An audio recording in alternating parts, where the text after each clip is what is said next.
first man of Stone Mountain. Elias North was an electrician by trade. All day he worked as his trade, taking care of the electrical equipment that people use in their homes. And for 30 years he also ran a rescue service on Stone Mountain.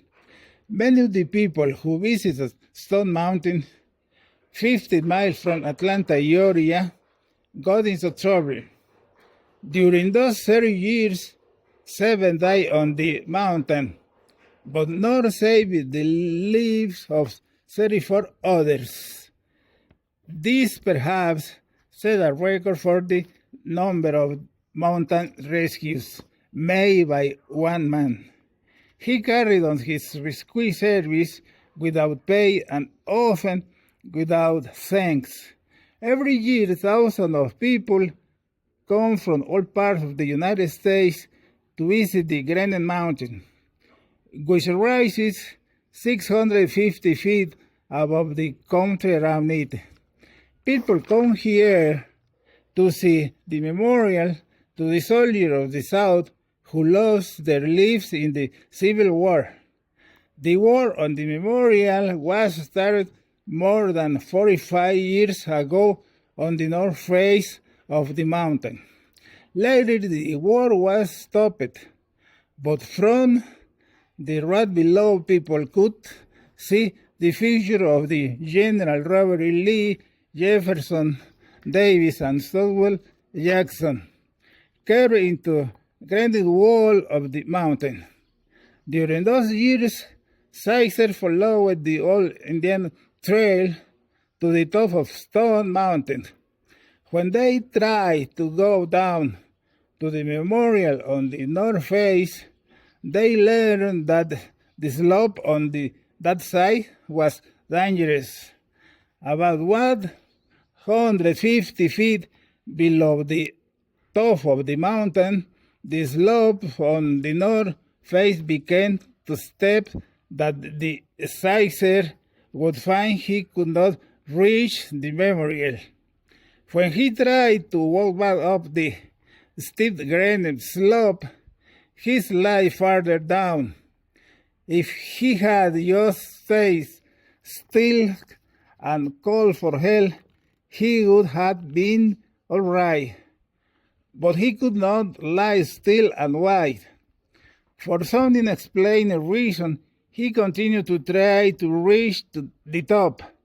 Then he slid farther and farther down toward the memorial. 4,000-foot precipice.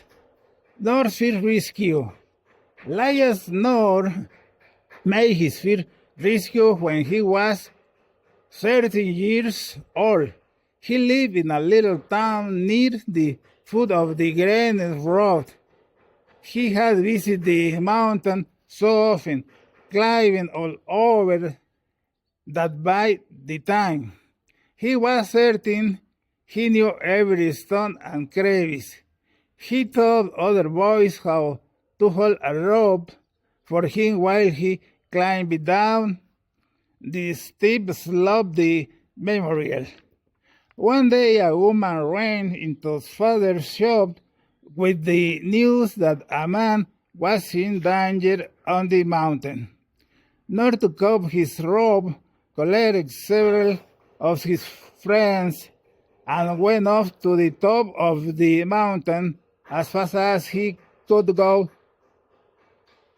Several hundred feet down, a man lay with his feet braced in a little crevice that had stopped his light. Quickly North showed the boys where to hold the rope. Then he began to climb down the slope, bracing himself against the rope. When he reached the man, he tied the rope around the man's body and then around his own.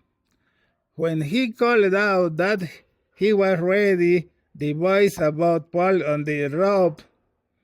Slowly, he and the man were brought to the top of the mountain. Already, North's method of rescue remained the same throughout the years. While working at Jessop's as an electrician, he kept his rope ready nearby. The moment anyone heard that another sizer was in trouble on the mountain, the call went for out north.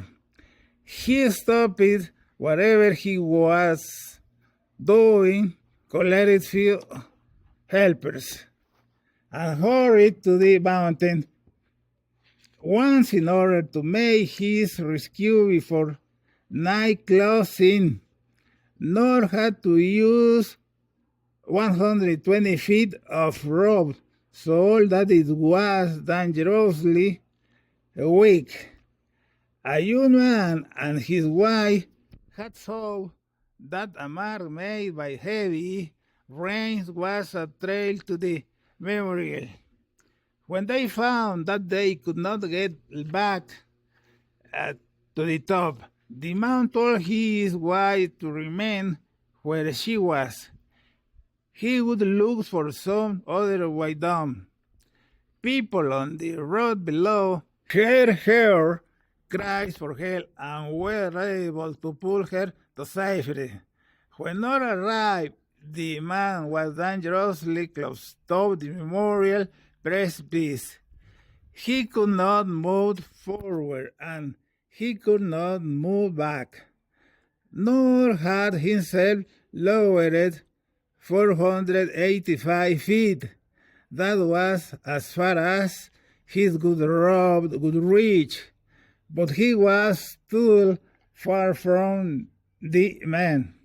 A car was only a way from town with more road, but night was already coming down on the mountain. Nor knew that he could not go away. He returned to the top and added the piece of old, weak rope that in his hurry he had picked up when called to the rescue. Then, asking God for help, he went over the side again. Fortunately, the rope held. In 30 years, few people thanked North for saving them. Usually, they were so frightened by their experience that they just wanted to leave the place quickly. Dogs and North rescued 6 of them were more grateful. They wanted to stay me forever after he said. Several years ago, the government of Georgia established the Stone Mountain Memorial Association. The association was asked to take care of the memorial and to make the slope above it safer. North said he was glad to know that Stone Mountain could become a safer place for sightseers, but until it was really safe, he planned to keep right on helping people. When anyone is in trouble, he said, I just have to go and get him.